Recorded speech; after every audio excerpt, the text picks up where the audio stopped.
मालती ने आंसू भरी नजरों से उसकी तरफ देखा और पूछा, सच कहो, अगर मैंने किसी और का हाथ थाम लिया तो क्या तुम इस बात को मान पाओगे?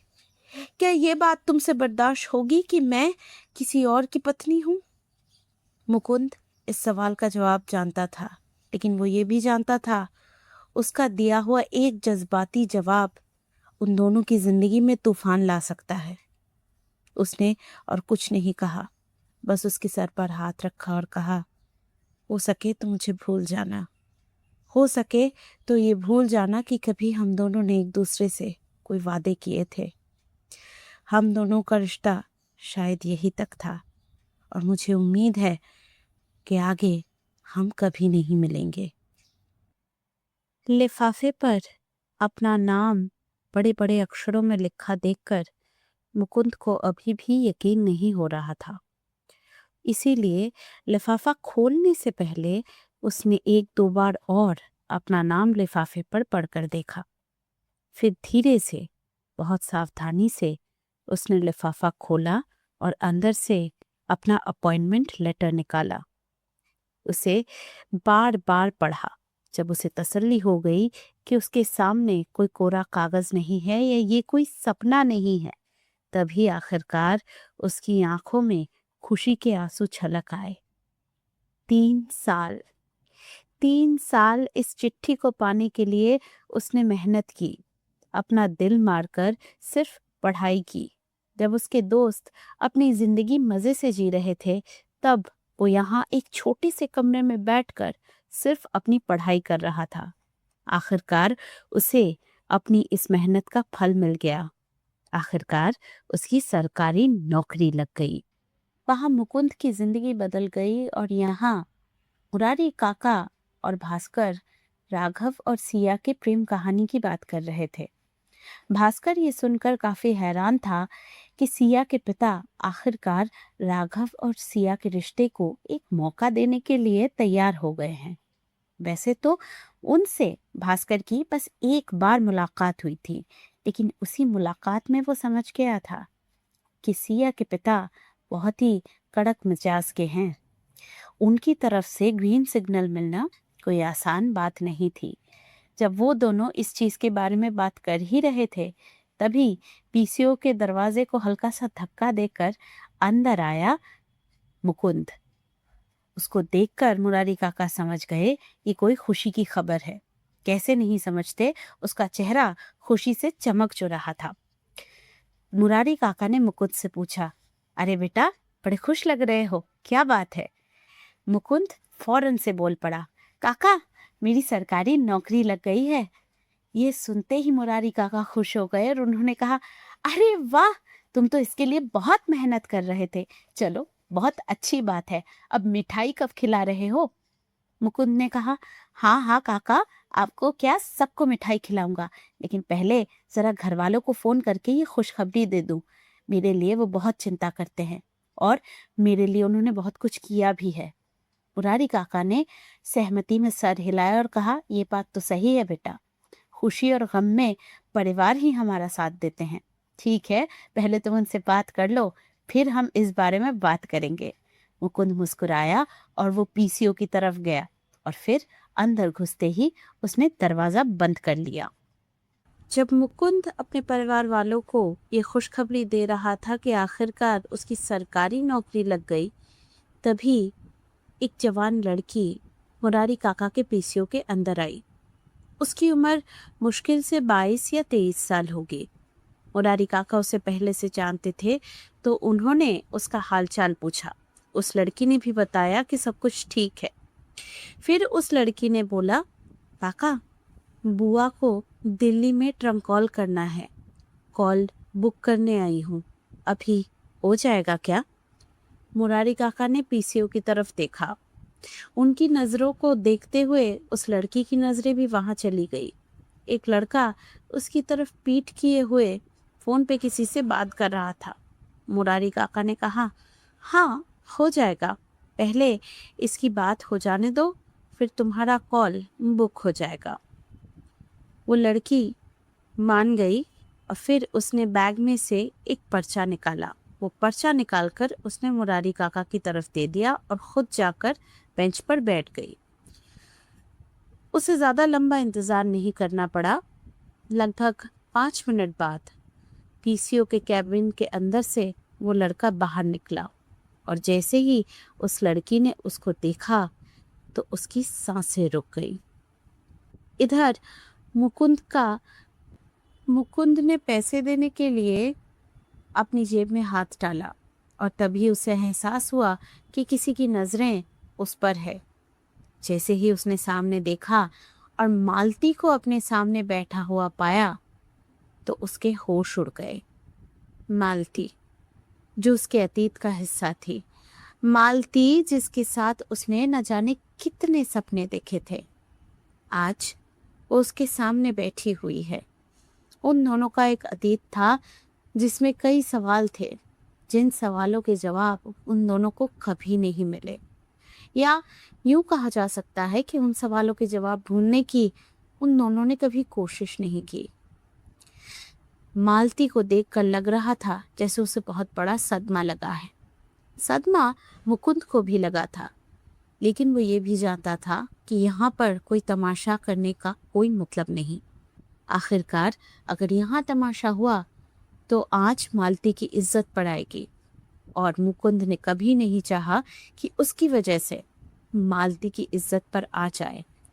उसे मालती की इज्जत की फिक्र थी, तभी उस दिन वो पीछे हट गया था। लेकिन ये भी सच है कि मुकुंद को आखिरकार अपने अतीत का ये दरवाज़ा बंद करना था। वो अपनी नई जिंदगी शुरू करने जा रहा था। उसकी नौकरी लगी थी और उसके और कई सपने उसे पूरे करने थे। इससे पहले उसे अपने अतीत को पूरी तरह से संभालना था और समेटना था। इसीलिए मुकुंद ने फैसला किया कि वो अपने अतीत के इस पन्ने को हमेशा हमेशा के लिए बंद कर देगा और ये करने के लिए उसे मालती से एक आखिरी बार मिलना होगा। और वो ये भी जानता था अगर उन दोनों को मिलना है तो आखिर उन्हें कहाँ पर मिलना होगा। आज से ठीक 3 साल पहले स्टेशन के उसी बेंच पर मुकुंद और मालती बैठे हुए थे। मालती बेतहाशा रोए जा रही थी। मुकुंद लाचारों की तरह उसकी तरफ देखता जा रहा था। मालती रोते हुए बोली, तुम समझने की कोशिश करो, कॉलेज खत्म होने वाला है। मेरे घर वाले मेरा रिश्ता देख रहे हैं। आज नहीं तो कल वो किसी के साथ मेरी शादी कर देंगे।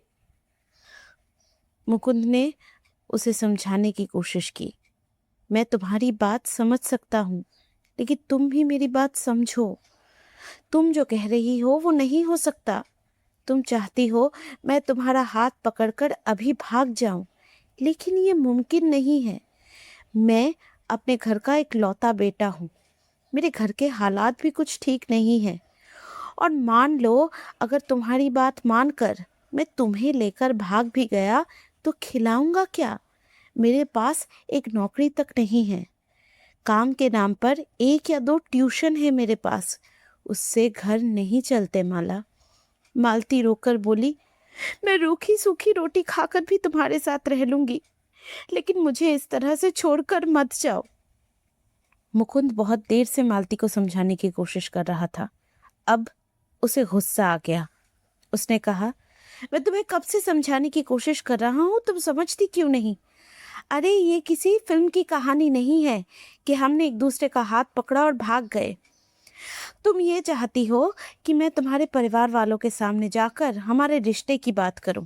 चलो, मैंने उनके सामने हमारे रिश्ते की बात कर भी ली। मैं तुम्हारे पिता से क्या कहूँगा कि मैं आपकी बेटी को 2 वक्त की रूखी सूखी रोटी नहीं खिला सकता, लेकिन मैं उससे प्यार करता हूँ। क्या आप अपनी बेटी का हाथ मेरे हाथों में देंगे? तुम मुझे बताओ, ये जानने के बाद कौन सा पिता अपनी बेटी की शादी मुझसे करेगा? मालती फिर से फूट फूट कर रोने लगी और उसने कहा, तो तुम क्या चाहते हो? मैं हमारे रिश्ते का गला घोट दूं? तुम्हें भूल जाऊं? क्या तुम मुझे भूल पाओगे? मुकुंद फिर से बेंच पर बैठ गया और उसने कहा, नहीं, ये मेरे लिए आसान नहीं है। मुझे पता है ये तुम्हारे लिए भी आसान नहीं है, लेकिन ये भी सच है कि जब तक मुझे एक नौकरी नहीं मिलती, मैं तुम्हारे घर वालों से हमारे रिश्ते की बात करने नहीं आ सकता। मैं ये नहीं कर सकता। मालती ने रोते हुए कहा, तो क्या मुझे तुम्हारा इंतजार सारी जिंदगी करना पड़ेगा? मुकुंद ने कहा, मैं नहीं जानता, लेकिन हाँ, अगर तुम मुझसे पूछो तो मैं कहूँगा, मेरा इंतजार मत करना, क्योंकि जो सपना मैंने देखा है, मुझे नहीं पता उस सपने को पूरा होने में कितना वक्त लगेगा। वो सपना कभी पूरा होगा भी या नहीं। अपने स्वार्थ और सपने के लिए मैं तुम्हें नहीं रोकूंगा। अगर तुम्हें कोई मिले जो तुम्हें खुश रख सके, तो उसका हाथ थाम लेना। मैंने हमेशा तुम्हारा अच्छा चाहा है और आज भी तुम्हारा अच्छा ही चाहता हूँ। मालती ने आंसू भरी नजरों से उसकी तरफ देखा और कहा, अगर मैंने सच में किसी और का हाथ थाम लिया तो तुम उसे अपना पाओगे? इस सच को अपना पाओगे? मालती ने आंसू भरी नजरों से उसकी तरफ देखा और पूछा, सच कहो, अगर मैंने किसी और का हाथ थाम लिया तो क्या तुम इस बात को मान पाओगे? क्या ये बात तुमसे बर्दाश्त होगी कि मैं किसी और की पत्नी हूं? मुकुंद इस सवाल का जवाब जानता था, लेकिन वो ये भी जानता था, उसका दिया हुआ एक जज्बाती जवाब उन दोनों की जिंदगी में तूफान ला सकता है। उसने और कुछ नहीं कहा, बस उसके सर पर हाथ रखा और कहा, हो सके तो मुझे भूल जाना। हो सके तो ये भूल जाना कि कभी हम दोनों ने एक दूसरे से कोई वादे किए थे। हम दोनों का रिश्ता शायद यही तक था और मुझे उम्मीद है कि आगे हम कभी नहीं मिलेंगे। मालती से मिलने की खातिर आज जब मुकुंद घर से निकला था, तो उसका दिमाग उससे कह रहा था कि वो बहुत बड़ी गलती कर रहा है। आज से 3 साल पहले ही मालती उसे बता चुकी थी कि उसके रिश्ते की बात चल रही थी।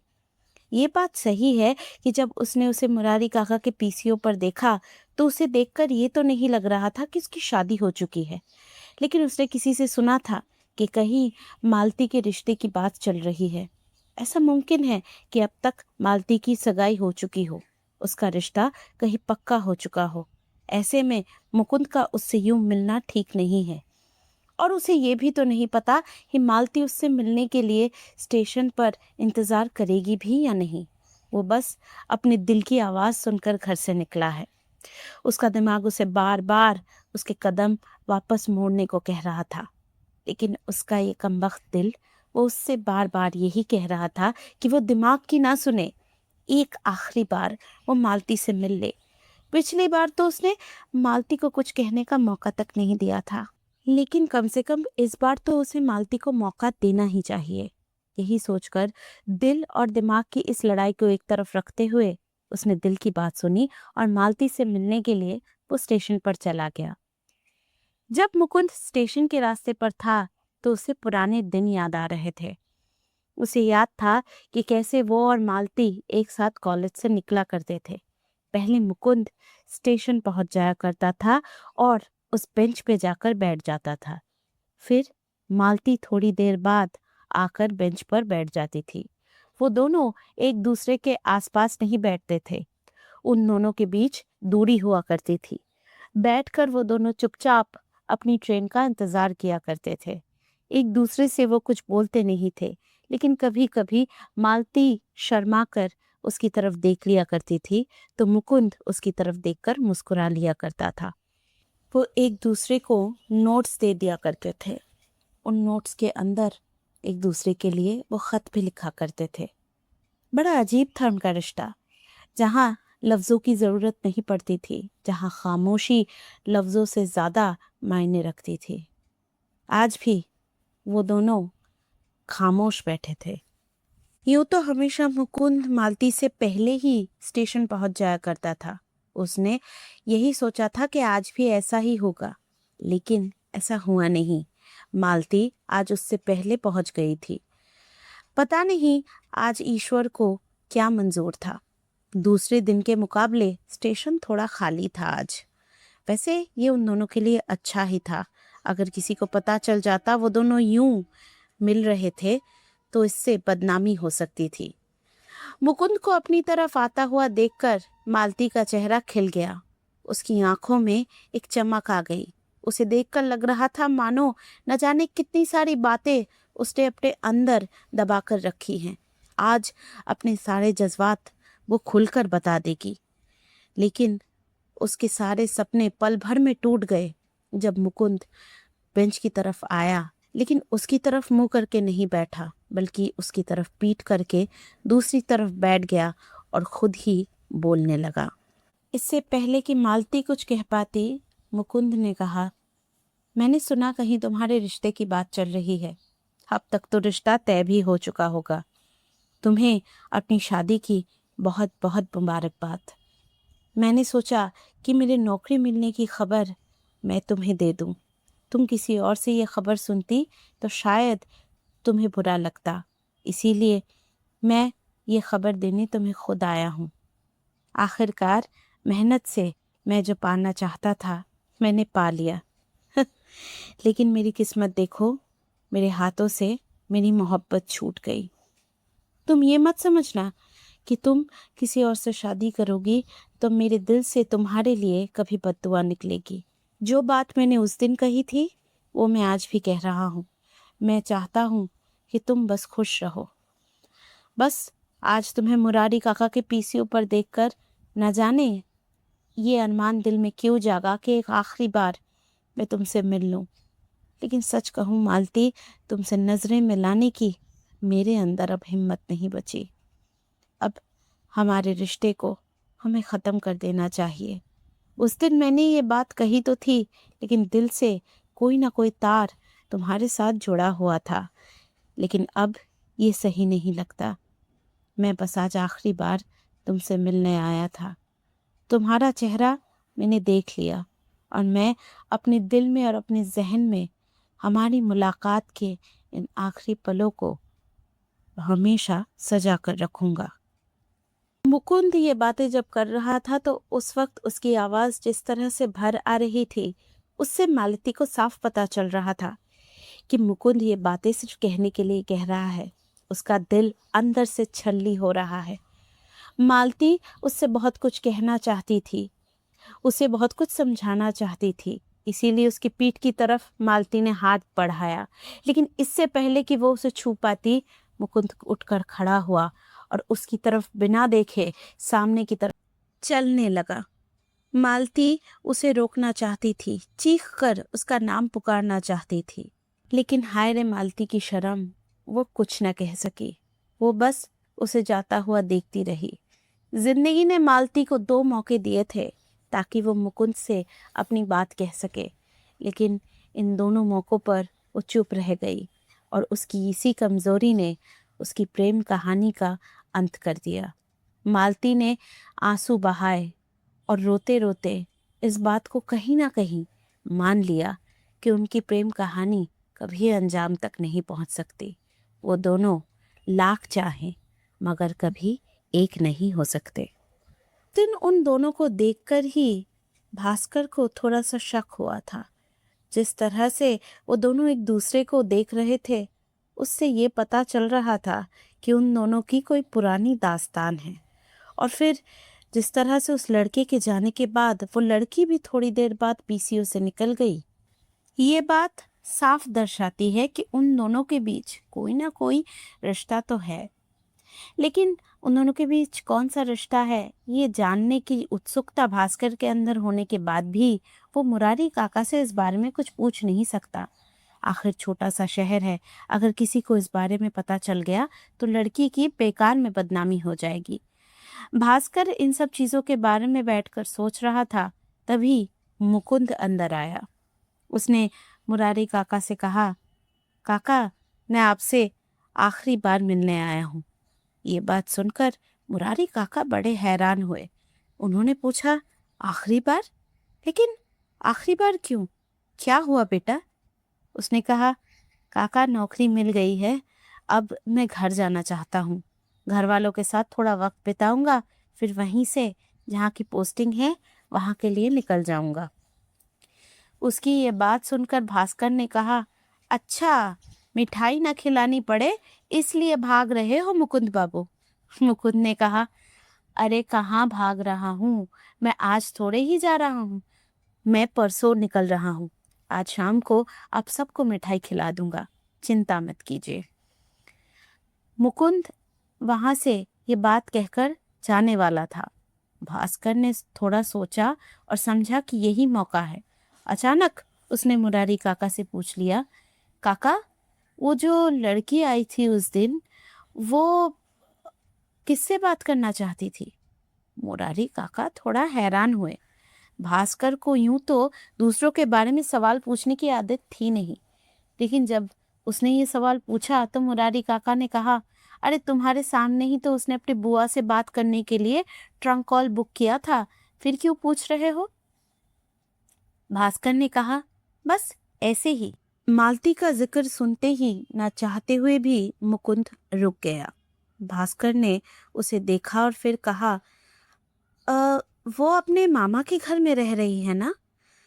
मुरारी काका बोले, हाँ बेटा, अपने मामा के घर रह रही है पिछले 3 साल से। कैसी किस्मत है बेचारी की। उसकी मामी 2 साल पहले अचानक हार्ट अटैक से गुजर गई।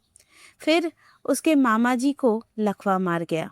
उनकी बीमारी का सुनते ही वो फौरन अपना घर छोड़कर यहाँ आ गई। मैंने सुना था कि उसके माता पिता नहीं चाहते थे कि वो यहाँ आए। वो चाहते थे उसकी उम्र हो गई है तो वो शादी करके अपना घर बसा ले, लेकिन ये लड़की जिद पर अड़ी थी। मामा की कोई संतान नहीं है, उनकी देखभाल करने वाला कोई नहीं है, मैं उन्हें अकेला नहीं छोड़ सकती। तो बस उनकी सेवा करने के लिए वो यहाँ आ गई। सुना है उनकी तबीयत अच्छी नहीं जा रही, इसीलिए वो अपनी बुआ को बार बार फोन करके यहाँ बुला रही है। डॉक्टर ने कहा है उनके पास ज़्यादा वक्त नहीं है। वो बस चाहती है कि जाने से पहले उसकी बुआ और उसके मामा एक आखिरी बार मिल ले। उन दोनों में बहुत अच्छा रिश्ता था। इस वक्त मुकुंद बहुत शर्मिंदा था। कल पूरा सच जाने बगैर उसने न जाने मालती को क्या क्या कह दिया। मालती 3 सालों से उसका इंतजार कर रही है। वो तो उसे वैसे ही बेंच पर छोड़कर आया था, लेकिन उसने उन दोनों की मोहब्बत पर अपनी उम्मीद कभी नहीं छोड़ी। मुकुंद ने अब फैसला कर लिया कि अब वो और नहीं सोचेगा। मालती को पाने का उसे जिंदगी ने, भगवान ने दूसरा मौका दिया है। इस मौके को अब वो नहीं खोएगा। उसने मुरारी काका की तरफ देखा और कहा, काका, मुझे अचानक याद आया कि मुझे घर पर एक कॉल करना है। मुरारी काका थोड़ा सा हैरान हुए, लेकिन उन्होंने कहा, अच्छा, अ, ठीक है, जाओ, कर लो। मुकुंद मुस्कुराता हुआ पीसीओ की तरफ गया। मुरारी काका उसकी तरफ देख रहे थे बड़े ध्यान से। अभी कुछ देर पहले उसका चेहरा बहुत उदास था। यहाँ से जाने का दुख उसके चेहरे पर था, लेकिन अचानक न जाने क्या हुआ, उसके चेहरे की उदासी गायब हो गई। उसको देखकर लग रहा है कि वो बहुत हल्का महसूस कर रहा है। उधर मुकुंद केबिन के अंदर घुसा और कांच का दरवाज़ा उसने बंद कर लिया। फ़ोन उठाया तो वो दिल में फैसला कर चुका था कि उसके घर में वो अब बता देगा कि उसने अपने लिए एक लड़की देख रखी है। वो बहुत ही सुंदर है, सुशील है, बड़ों की इज्जत करने वाली है, त्याग करना जानती है, उसके अंदर धैर्य है कि उन्हें उसकी शादी को लेकर चिंता करने की ज़रूरत नहीं है।